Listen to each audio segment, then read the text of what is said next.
क्या कोई बड़ी ऑडियो लीक आने वाली है जिसके आने से हर सू हलचल मचने के इम्कानात हैं? पार्लियामेंट में कितने चूहे हैं और उन्होंने अब तक क्या गुल खिलाए हैं? उनकी निशानदही कैसे हुई? हालिया गिरफ्तारियों के बाद फिर से आर्टिकल 6 यानी गद्दारी के मुकदमे चलाने की बातें क्यों हो रही हैं? जस्टिस मियां गुल हसन औरंगजेब ने इमरान खान के वकला के ऊपर क्या इल्जाम लगाया और क्या नतीजा भुगतने का पैगाम दिया है? इमरान खान के तोशाखाना केस 2 में जिस्मानी रिमांड खत्म हो जाने के बाद अब क्या होगा? 5G लाने का मंसूबा बनाने वालों ने हमें 1G के लिए भी कहीं का नहीं छोड़ा। आप सब पर सलामती हो, शीन काफ निजाम का लिखा हुआ है। वो गुनगुनाते रास्ते ख्वाबों के क्या हुए? वीराना क्यों हैं बस्तियां, बाशिंदे क्या हुए? वो जागती जबीने कहां जाके सो गईं? वो बोलते बदन जो सिमटते थे क्या हुए? जिनसे अंधेरी रातों में जल जाते थे दिए, कितने हसीन लोग थे क्या जाने क्या हुए? किसने मिटा दिए हैं फसीलों के फासले? वाबस्ता जो थे हमसे वो अफसाने क्या हुए? मैं यासिर रशीद हूं और आप मेरा वीलॉग देख रहे हैं। नाज़रीन, सबसे पहले बात करेंगे कि एक तो हमारा बेड़ा गर्क हो रहा है, ऊपर से इल्जाम यह लगाया जा रहा है कि बेड़े के अंदर सुराख भी हम नहीं कर रखा है।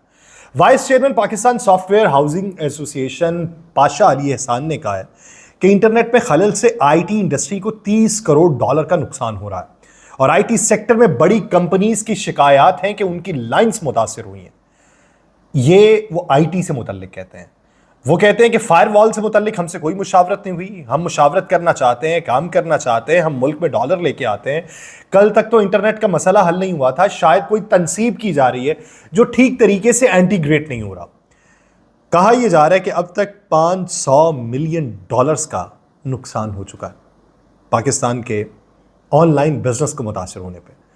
लेकिन हमारी वजीर ममलिकत बराए आईटी शिजा फातिमा कहती हैं कि अंदाज़ा है कि हाल ही में इंटरनेट से मुतल्लिक अवाम का गुस्सा सामने आया। कुछ ऐप्स पर डाउनलोडिंग नहीं हो रही तो लोगों ने वीपीएन से ऑपरेट किया। अब मंतिक सुनिए और मंतिक का सही से जवाब दूंगा।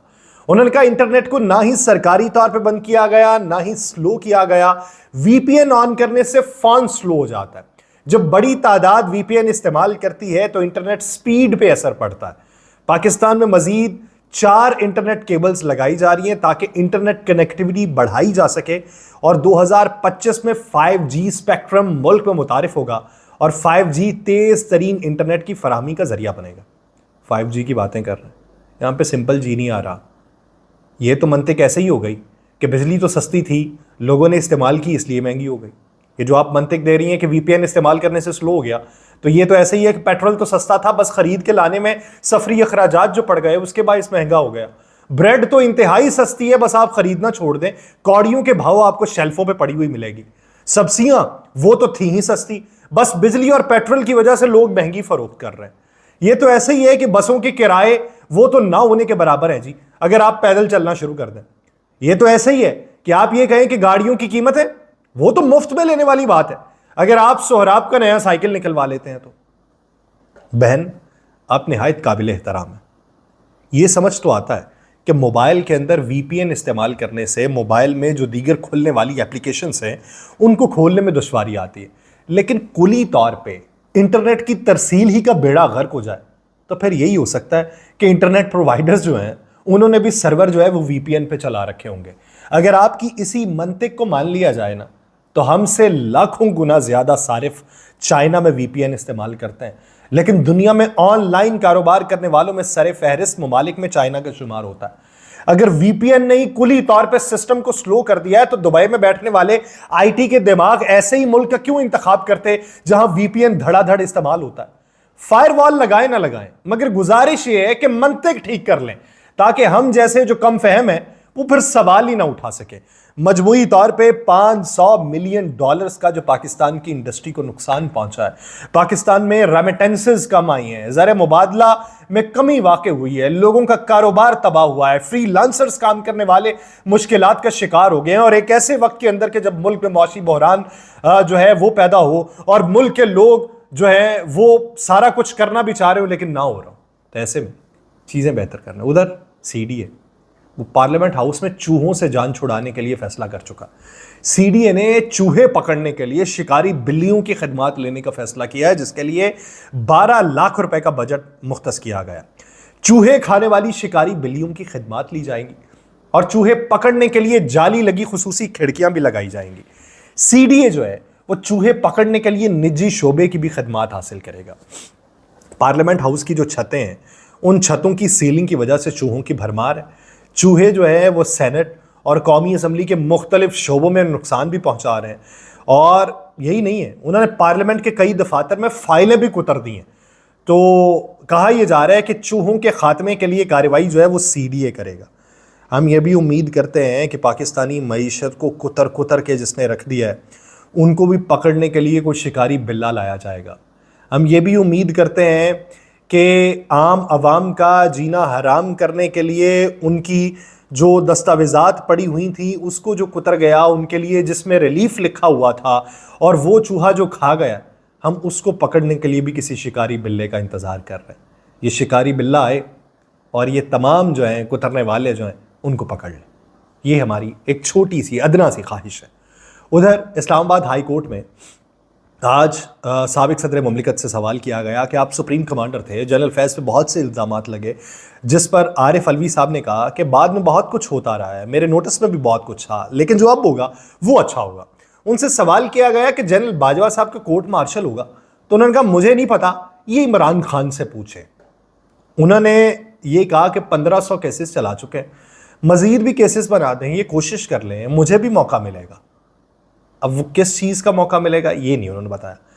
असेंबली तोड़ने के इकदाम पे आर्टिकल 6 लगने से मुतालिक फिर सवाल किया गया कि अभी जो मंजरनामा बन रहा है आप पे आर्टिकल 6 अगर लग जाए, तो उन्होंने कहा आर्टिकल 6 अगर चलाना चाहें तो कोशिश कर लें। आर्टिकल 6 क्या है? ज़िंदगी और मौत की जंग में भी आऊँ, मैं हमेशा ऑडियो लीक के ख़िलाफ़ रहा हूँ, मेरी प्राइवेट गुफ्तगू सुनने का किसी को हक हासिल नहीं है, ये उनकी तरफ से कहा गया। फिर से आर्टिकल 6 की बातें दोहराई जा रही हैं और उसका इम्पैक्ट क्या पड़ रहा है कि पाकिस्तान की सियासत के अंदर सियासतदान जो हैं वो माजी की निस्बत अगर हाल के अंदर देखें तो हाल में वो तजब्जुब का भी शिकार दिखाई देते हैं। किसी बात पे गुफ्तगू करना चाहे ना तो वो हतमी तौर पे अपनी तरफ से कोई बात नहीं करते। जिस तरीके से साबिक वज़ीर आज़म शाहिद खाकान अब्बासी साहब ने यह कहा कि अगर ये मामला चला है तो फिर कुली तौर पर पब्लिक होना चाहिए, पब्लिक को पता चलना चाहिए इल्ज़ामात जो लगाए जा रहे हैं। फिर उनसे पूछा गया कि आपके दौर के अंदर भी कुछ बातें होती नहीं, तो उन्होंने कहा जी कि मुझे नाम लेके किसी ने नहीं कहा था। तो ये चीज़ें जो हैं वो पाकिस्तान की सियासत में आने वाले दिनों में एक गंभीर सूरत हाल पैदा करने के मुतरादिफ है। दूसरी तरफ इस्लामाबाद हाई कोर्ट में आज एक समाअत थी। जस्टिस मियां गुल हसन औरंगज़ेब और जस्टिस बाबर सत्तार पर मुश्तमिल डिवीजन बेंच जो था, डीबी जो था, उसने 190 मिलियन पाउंड केस बंद करने के नैब के पुराने फैसले के रिकॉर्ड फराहमी की दरख्वास्त पे एतराज़ात के साथ समाअत की। सलमान अकरम राजा, आरिफ अलवी, शिबली फराज, अली मोहम्मद ख़ान, आज़म ख़ान और जो दीगर अफराद थे वो कमरा अदालत के अंदर मौजूद थे।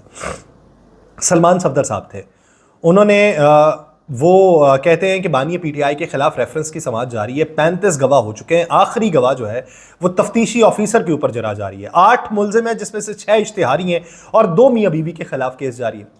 सलमान सफदर साहब ने कहा कि इल्ज़ाम यह है कि पटिशनर जब वजीर आज़म थे तो 190 मिलियन पाउंड से मुतल्लिक सहूलत फराहम की। नैब का केस है, पैसे बैंक में आने थे लेकिन सुप्रीम कोर्ट के अकाउंट में आए। रेफरेंस में है कि अलकादिर ट्रस्ट केस फाल है, ये घोस्ट प्रोजेक्ट नहीं है। अदालत ने पूछा कि क्या ट्रस्ट जो है वो रजिस्टर्ड है? सलमान सफदर ने कहा कि जी रजिस्टर्ड ट्रस्ट है। अदालत ने कहा मेरे पास केस है, ये ट्रस्ट रजिस्टर्ड तो नहीं है। जिस पर सलमान सफदर साहब ने कहा कि मैं इस हवाले से मालूम करके आइंदा समाअत पे अदालत को बता दूंगा। सलमान सफदर ने कहा कि यूनिवर्सिटी के नाम की जगह जो है वो गिफ्ट डीड थी, यानी 1 दिसंबर 2023 को रेफरेंस दायर हुआ था और 27 फरवरी को चार्ज फ्रेम हुआ था। 35 गवाहों के बयानात हो चुके थे, बाकी गैर ज़रूरी करार देके निकाल दिए गए थे। इस वक्त आखिरी गवाहों के ऊपर जरा जारी है। मियां गुल हसन औरंगज़ेब ने पूछा ये ज़मीन तोहफे में कब दी गई, जिस पर सलमान सफदर ने बताया कि 2019 में ये ज़मीन जो थी वो यूनिवर्सिटी के लिए गिफ्ट हुई। सलमान सफदर ने कहा हमने ट्रायल कोर्ट में नैब एग्जीक्यूटिव बोर्ड मीटिंग का रिकॉर्ड तलब करने की दरख्वास्त की। ट्रायल कोर्ट ने रिकॉर्ड तलब करने की हमारी दरख्वास्त को मुस्तरद कर दिया। ट्रायल जज ने दरख्वास्त मुस्तरद करने की हैरान कुन वजूहात लिखी। जज ने यह लिखा कि तफ्तीशी ऑफिसर इस रिकॉर्ड का लिखने वाला या कस्टोडियन नहीं है। जस्टिस मियां गुल हसन औरंगजेब ने पूछा, आपने कितनी दरखास्तें दायर की हैं? जिस पर इमरान खान साहब के वकील ने कहा कि सिर्फ यही एक दरखास्त दायर की है। नैब के किसी भी ट्रायल को सुप्रीम कोर्ट ने रोका हुआ है। सलमान साहब ने कहा, हमने तफ्तीशी ऑफिसर तक केस का ट्रायल जो है वो छुट्टियों में कर लिया। 3 हफ्ते में मुझे पता चला कि ये केस बंद हो चुका। अदालत ने रिमार्क्स किए कि आपका ये मसला है कि ट्रायल कोई कर रहा होता है, हाई कोर्ट कोई आ रहा होता है, सुप्रीम कोर्ट कोई जा रहा होता है। सलमान सफदर साहब ने जवाबन कहा कि हमारे ऊपर बोझ बहुत ज़्यादा है, अभी भी मैं एक केस करके आ रहा हूँ। जस्टिस मियां गुल हसन औरंगजेब साहब ने उनसे सवाल पूछा कि क्या आपने सरवर सिंधु केस पढ़ा हुआ है? जिस पर सलमान सफदर ने जवाबन कहा कि ये जजमेंट जो है ये हमारे मौक़िफ़ की तायीद करती है। तो आगे से एक इल्ज़ाम लगाया मियां गुल हसन औरंगजेब साहब ने। उन्होंने कहा, बानिए पीटीआई के वकला जो हैं वो ताख़ीरी हरबे इस्तेमाल ना करें। ताख़ीरी हरबे इस्तेमाल कर रहे हैं, और ताख़ीरी हरबे इस्तेमाल किए गए तो ट्रायल कोर्ट को फैसला देने से रोकने का हुक्म वापस ले लेंगे। हतमी फैसले के ऊपर स्टे ऑर्डर वापस लेकर ट्रायल कोर्ट को जल्द अज जल्द फैसला देने का हुक्म दे दिया जाएगा। ये बाकायदा तौर पे पैगाम दिया उन्होंने।